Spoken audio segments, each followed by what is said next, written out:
बिहार के दौरे पर हैं और बिहार के बाद आपको लिए चलते हैं सीधा उत्तराखंड, जहां के धराली में मौसम का थोड़ा जो अनुकूल होना है उसके साथ ही राहत और बचाव कार्यों ने गति पकड़ ली है। सेना की बात की जाए, एनडीआरएफ, एसडीआरएफ, एयरफोर्स समेत तमाम राहत एजेंसियों जो हैं वो राहत के काम में जुटी हैं। अब इसमें MI-17 और चिनूक हेलीकॉप्टर्स के माध्यम से रेस्क्यू ऑपरेशन को तेज गति मिल रही है।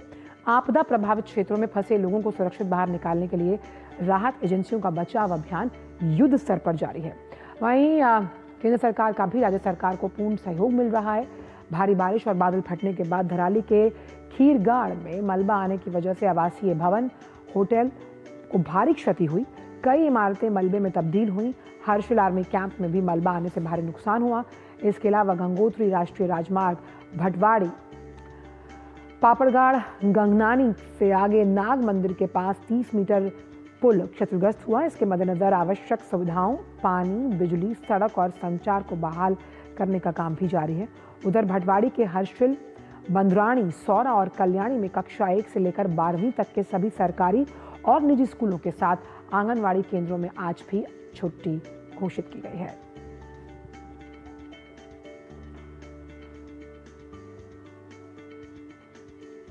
उत्तराखंड के मुख्यमंत्री सीएम धामी ने उत्तरकाशी के आपदा नियंत्रण कक्ष पहुंचकर आपदा प्रभावित क्षेत्रों में चल रहे राहत और बचाव कार्यों की समीक्षा की। इस दौरान अधिकारियों को विशेषकर महिलाओं, बच्चों और बुजुर्गों के प्रति अतिरिक्त संवेदनशीलता बरतने के निर्देश दिए गए। सीएम धामी ने कहा कि हम सबका संकल्प एक ही है, जब तक हर व्यक्ति सुरक्षित घर नहीं पहुंच जाता तब तक राहत और बचाव कार्य नहीं थमेगा। सीएम धामी ने धराली और हर्षिल क्षेत्र में आई आपदा के दृष्टिगत अपने 1 महीने का वेतन आपदा राहत कार्यों के लिए प्रदान करने की घोषणा की। सीएम धामी ने कहा, राज्य सरकार आपदा प्रभावित लोगों के साथ हर कदम पर खड़ी है और इस कठिन परिस्थिति में सभी को एकजुट होकर पीड़ितों की सहायता करनी चाहिए। उन्होंने जनप्रतिनिधियों, अधिकारियों, स्वयंसेवी संगठनों और आम नागरिकों से भी अपील की कि वो अपनी क्षमता के अनुसार राहत कार्यों में सहयोग करें।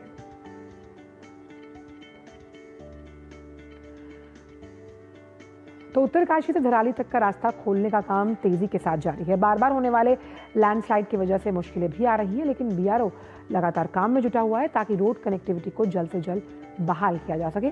देखिए ग्राउंड जीरो से हमारे संवाददाता नीरज सिंह की ये बेहद खास रिपोर्ट। उत्तरकाशी से जब आप भटवाड़ी की तरफ जाएंगे तो इस तरह के लैंडस्लाइड आपको देखने को मिल रहे हैं। ये लाइव आप देखें कि लैंडस्लाइड है और इस तरीके के अलग अलग जगह पर उत्तराखंड में अलग अलग जगह पर, खासतौर से उत्तरकाशी से जो धराली के बीच का जो रास्ता है वहाँ पर आपको कई तरह के इस तरह के जो लैंडस्लाइड हैं वो देखने को मिल रहे हैं, जिसकी वजह से जो रास्ता है वो भी रुक जाता है। और आप देखें कि पीछे आपको बड़ी संख्या में जो लोग हैं वो आपको दिखाई देंगे और ये रोड किस तरीके से कटा है वो हमारे कैमरामैन सुनील आपको दिखाएंगे कि ये देखिए भागीरथी नदी बह रही है और नदी के साथ साथ अगर आप देखें कि जो रोड है मलबे ने किस तरीके से उसको बुरी तरीके से जो रोड कनेक्टिविटी है उसको बर्बाद कर दिया है। हमारे कैमरामैन सुनील आपको दिखाएंगे। ये देखें कि नदी के किनारे जो पूरी की पूरी जो रोड है, आप देखें यहाँ से पिलर और ये तमाम जो रोड है वो डैमेज हो गई है और अभी थोड़ी देर पहले ही लैंडस्लाइड हुआ है और ये जो मलबा है वो आके नीचे गिरा है।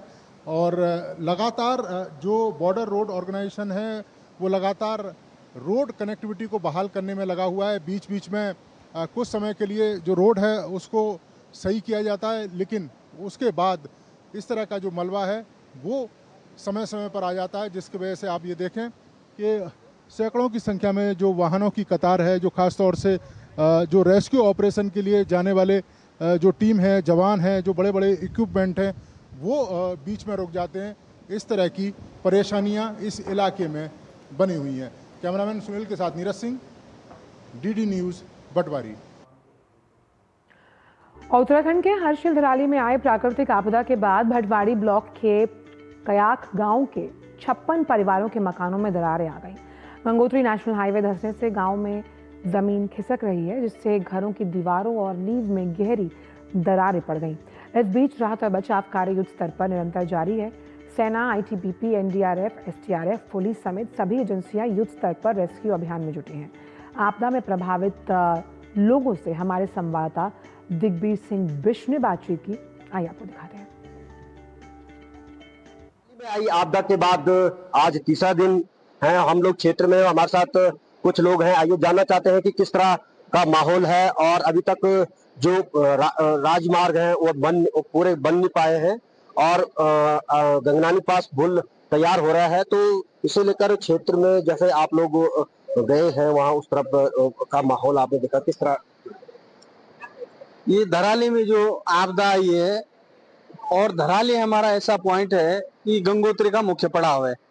पूरे देश विदेश के लोग वहां पर आते हैं, रुकते हैं, और अर्थव्यवस्था की भी वहां पर जो है उन लोगों ने जो होटल बनाए थे, बहुत अच्छे अच्छे होटल थे, जो मुझे लगता है कि बहुत पूरा बाढ़ में समा गए। लेकिन वहां पर जो स्थानीय जो युवा थे, वो युवा भी जो है हमारे कुछ जो है मिस हैं वहां पर। और मैं समझता हूं कि देश की सरकार, प्रदेश की सरकार रात दिन जो है लगी हुई है। अभी जो है सड़क मार्ग है, वो अभी जहां पर जो है डेली ब्रिज बनना है गंगनानी के पास, वहां तक जो है सड़क मार्ग यातायात खुल गया है, लेकिन आगे जो है पैदल के भी रास्ता नहीं है। लेकिन हवाई मार्ग के द्वारा जो है, जो वहां पर घायल लोग थे उनको हॉस्पिटलों में पहुंचा गया, उनको राहत दिलाई जा रही। बाहर से जो हमारे जो राहत की जो टीमें हैं, वो टीमें आ गई है। सीएम साहब ने हमारे यहाँ जो 3 अधिकारी जो है आईएएस अधिकारी जो पहले के हमारे जिलाधिकारी यहाँ पर है, उनको अच्छा अनुभव है, वो पूरा यहाँ पर काम कर रहे हैं। आपदा जो है उत्तराखंड में है, मुझे लगता है कि आपदा पहले भी आई है। 2013 में जो आपदा थी, उससे भी भयानक आपदा जो इस क्षेत्र में आई है। और जो हमारा जो गंगोत्री का मुख्य पड़ाव है धराली, वहाँ पर काफी स्थानीय लोग जो जुड़े हुए थे, सारे होटल से लेकर हमारे जो लोग वहाँ से जुड़े हुए थे, और हमारे पूरे इस भटवाड़ी क्षेत्र के जितने लोग वहाँ पर होटल्स व्यवसाय के लोग हैं, उनका अभी तक पता नहीं चल पाया।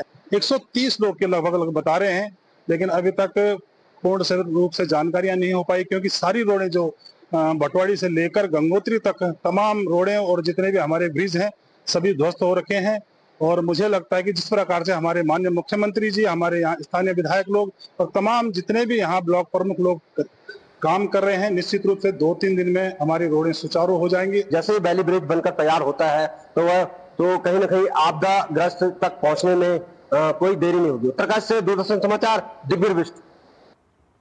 और हमारे संवाददाता नीरज, जिनकी आपने ग्राउंड जीरो से रिपोर्ट देखी, वो इस वक्त मौजूद हैं। नीरज, जिस तरह से मौसम क्योंकि अभी अनुकूल है, तो राहत और बचाव कार्य किस तरह से युद्ध स्तर पर चलाया जा रहा है? क्योंकि जिस तरह से मुख्यमंत्री साहब ने कहा कि जब तक ये रेस्क्यू ऑपरेशन चलता रहेगा, जिस तरह से तमाम जो पीड़ित हैं उनको सुगम और सुलभ अनुभव ना हो जाए।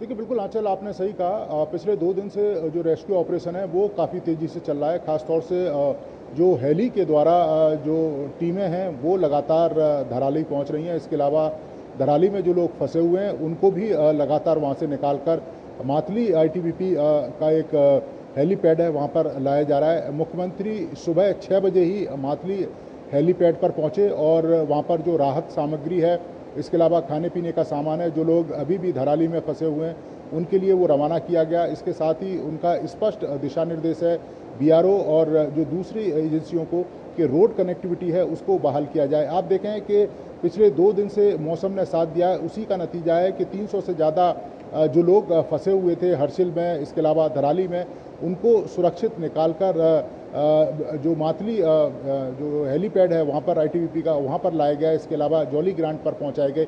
और इनमें एक बड़ी संख्या उन लोगों की भी है जो तीर्थ यात्री थे, जिसमें महाराष्ट्र से बड़ी संख्या में लोग आए थे, गुजरात से बड़ी संख्या में लोग आए थे, उत्तर प्रदेश से बड़ी संख्या में जो लोग थे वो मौजूद थे, क्योंकि 250 के करीब संख्या ऐसी थी जो हर्षिल से लेकर गंगोत्री के बीच में ऐसे श्रद्धालु थे जो फंसे हुए थे और पिछले 2 दिन से निकल नहीं पा रहे थे। लेकिन लगातार रेस्क्यू ऑपरेशन जिस तरीके से चलाया गया, अभी तक 340 के करीब जो लोग हैं धराली और हर्षिल और गंगोत्री वहाँ से निकालकर सुरक्षित स्थानों पर पहुँचाए गए।